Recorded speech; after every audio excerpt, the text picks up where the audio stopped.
Now, if we're to believe the social media slash the internet, then when we find our true calling, when we follow our real passion, when we are fully aligned, then running our own business our way, there will be no such thing as work. It's all going to be bliss, successes, and an embarrassment of riches. Well, I am just going to go ahead and pop that little balloon. Because truly, should- like running a business, yes, it should be mostly amazing. It should be mostly fulfilling. But unfortunately, there will always be parts that just plain suck. No matter how aligned and fulfilled and joyful and all the things the work is for you, there will always be part that are just plain draining. So, what could entrepreneurs do when they are faced with tasks that they find incredibly draining?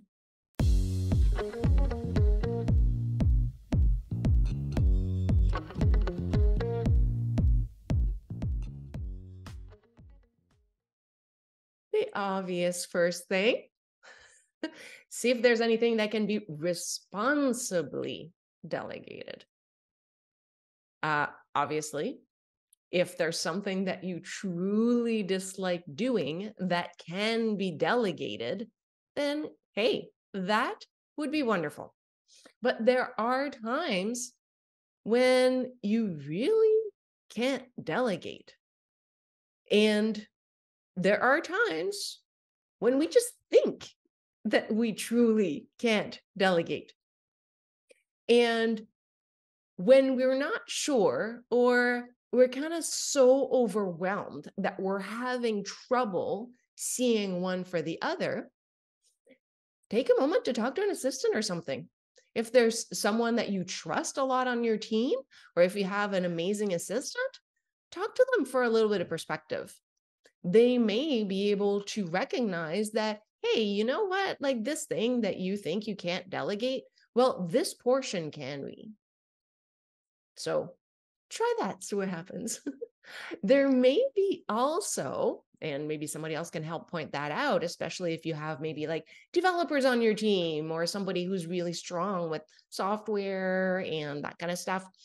They may be able to point out what can be automated. There are a lot of tools, there's a lot of software out there that automate tasks, streamline repetitive tasks, and we're not always on top of what is out there. There's so much out there. And it seems like every day I hear about this new thing that does this new automation thing. It's like, hey, that's great, but I do have an actual full-time job. So I don't have time to be spending researching all these things. So if you have someone in your network on your team whose job it is to stay on top of those things, talk to them. Maybe they'll be like, "Oh, yeah, there's this thing that you could do and you can just, use this plugin and then boom, your task that took 11 hours is now going to take you 2." And I've actually seen that, and that was actually through custom coding, but that's a whole other thing. But it is possible. And so if you're doing this repeatedly and it might be worth the investment, then look into that. It might even just reduce the time to the point where it feels less draining. Because if you're looking at this task that you really dislike and it takes, let's say, 11 hours as my example. Well, if you can get it rid of it in 3 hours, then that's going to make it a lot less draining. And you may have noticed at the beginning, I said responsibly delegate. Again, because there are some tasks that really shouldn't be delegated.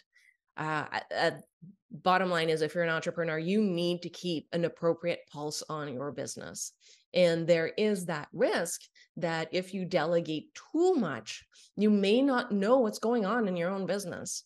And that could lead to make strategic decisions that are actually detrimental to the organization. So make sure that you're not overly delegating, because I know I've also seen, I'm not going to name which books, but I've seen some particular books where it's like, yes, delegate everything that you do. And then you just think, yeah, okay.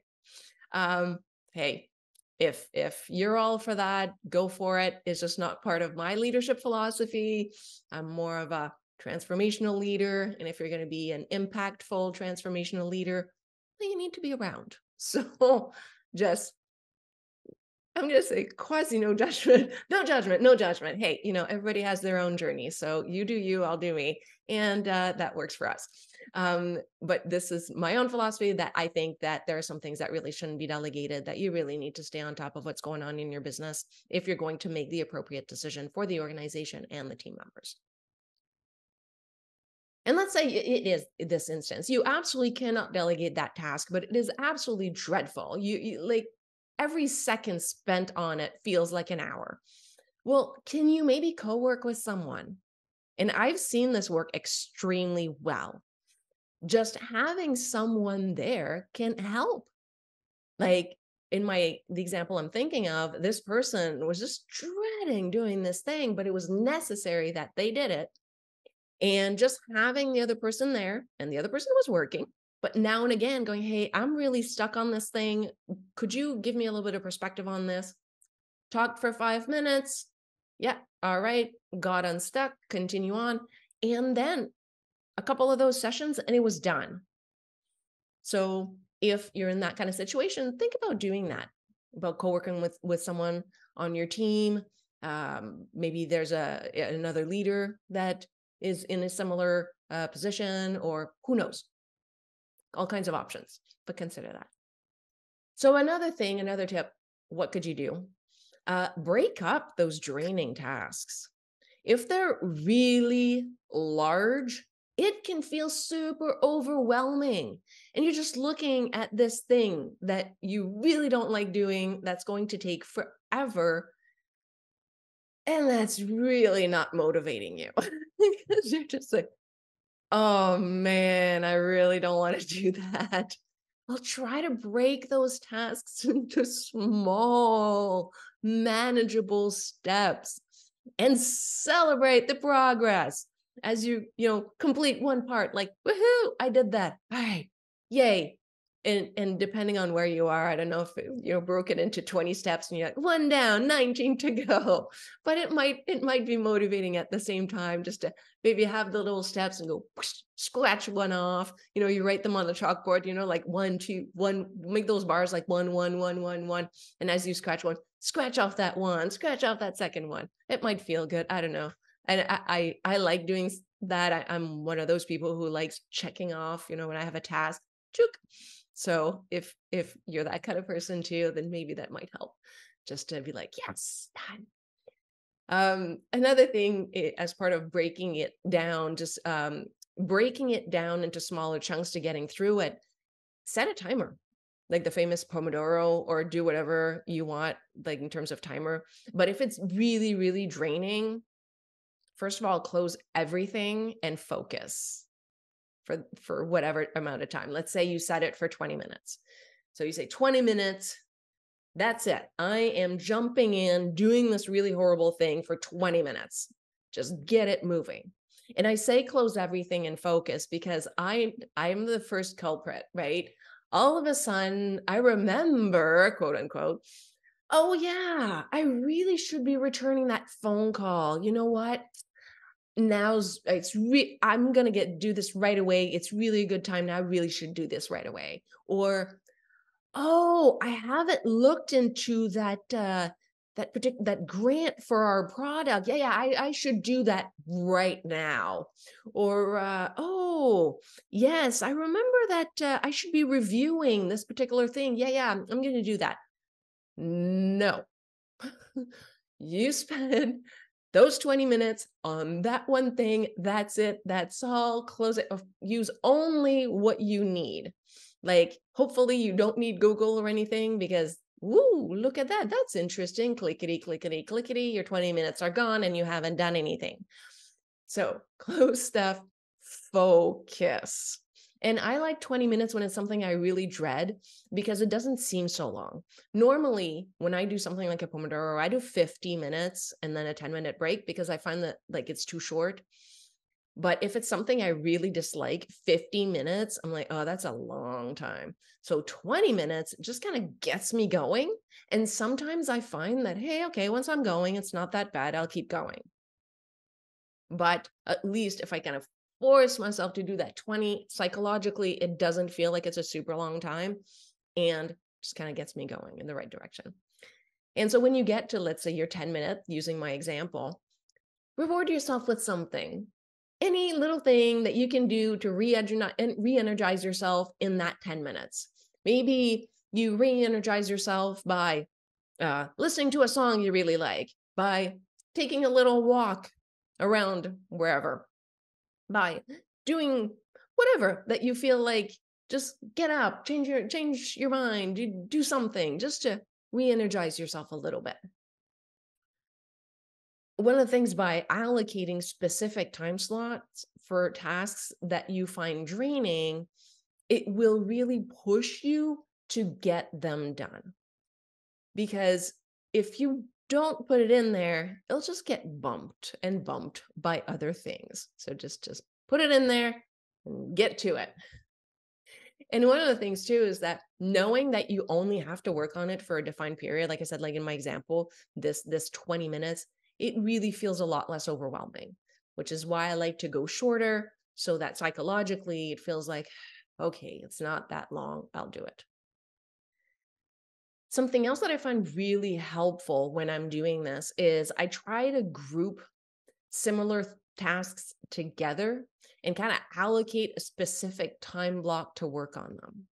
And so this kind of helps me focus in the sense that I'm not constantly context switching. So if they're associated, if it's like the thing that's super draining, it's broken into these tasks, but this thing is associated to this other thing, I may block them together. It may sound like, what are you doing? You're just making it longer.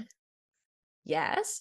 And if I just do like the 20 minutes, 10-minute, 20 minutes, 10-minute break, 20 minutes, 10-minute break, it helps go through it.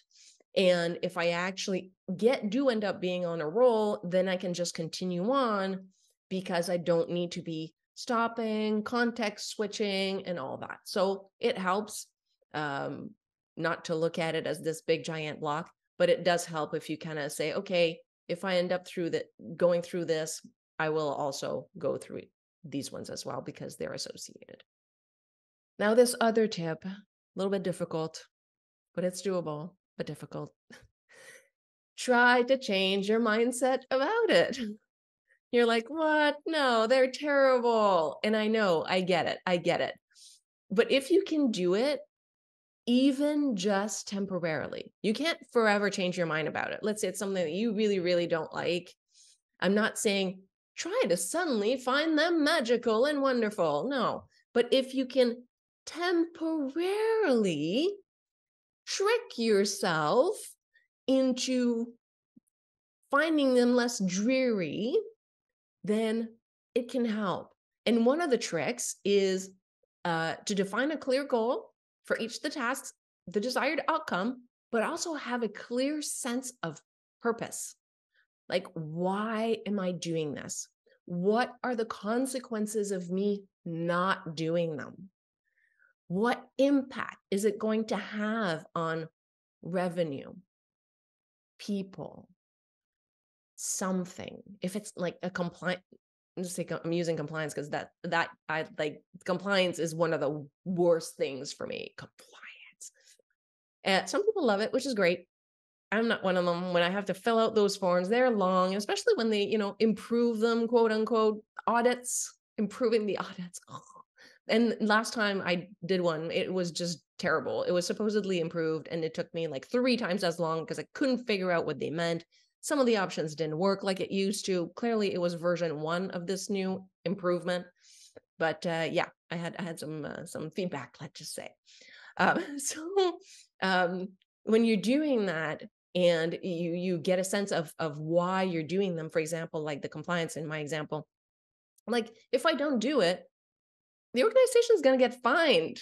So it's going to be not good for the organization, and we're going to be spending more money on this thing. So no, thank you.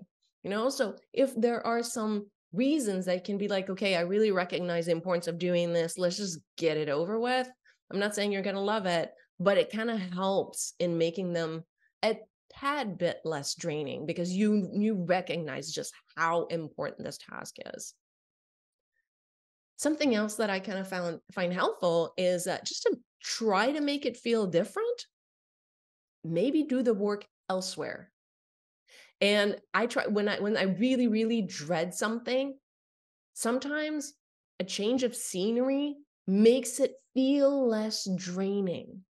And it can be like moving to a different workspace, adjusting the lighting, putting on some background music. Personally, I don't like working with background music. I find it too distracting. I end up just listening to the music. But if you're one of those people who can do that, and I know several people who have no problems having music while they're working, then it can help motivate you a little bit and make it feel less draining. And I know that changing workspaces, it doesn't have to be necessarily going to the coffee shop. Like it can be, but it can just be going outside. I know I have like some chairs that I set up outside, and when I really get tired of being inside the office, I'm like, no, I don't want to do this thing. And all I'm doing is just finding excuses to not do it. So I'm going to go sit in those chairs, and just changing the environment.